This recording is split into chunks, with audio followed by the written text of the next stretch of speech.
Donovan lived by the grid.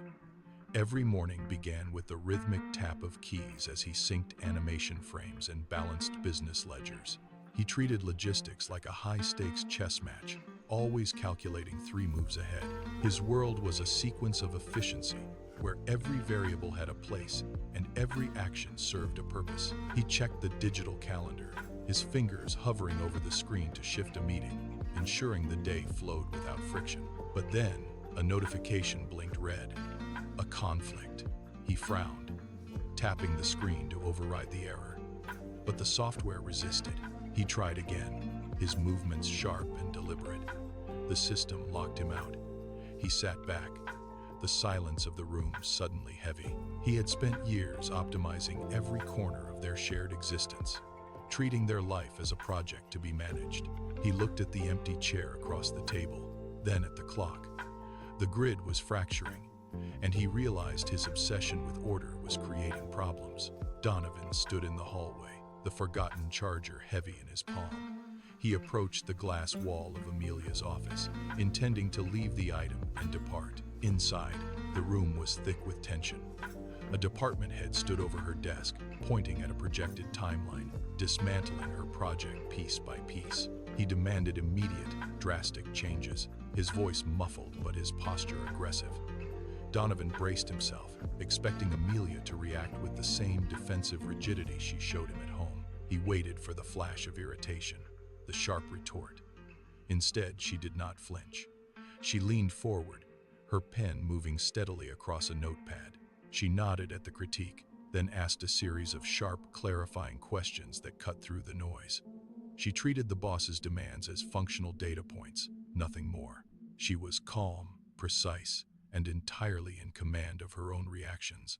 Donovan watched from the threshold, his hand resting against the cold glass.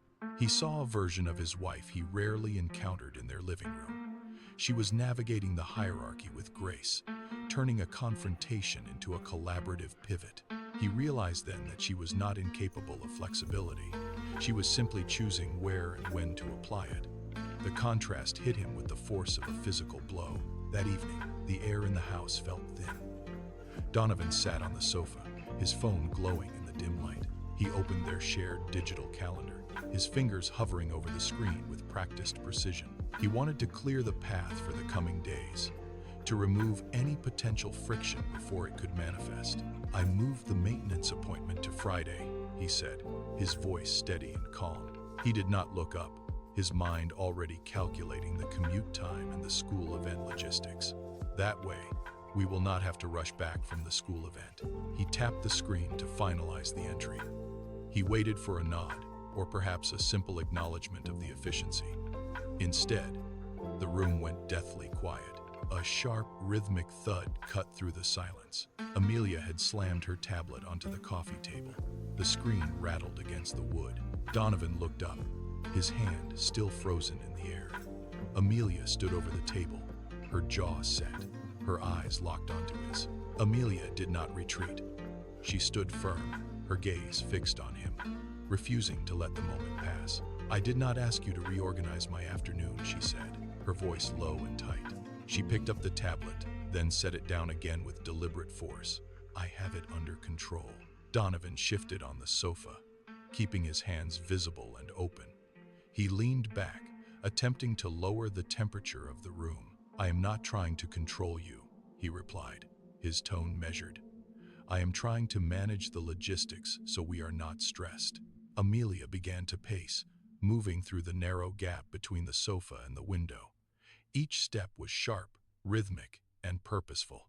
She stopped, turned, and pointed toward the calendar screen. "I do not need a leader at home, Donovan." The words landed with precision. Donovan watched her, the realization settling in his chest. He looked at the calendar, then back at her. Days later, Donovan sat at the kitchen table. No phone, no calendar. He looked at Amelia, his posture open and still. "I saw you in that meeting," he began, his voice steady. "You handled that pressure with grace. It made me see that I have been looking at our life as a series of problems to solve.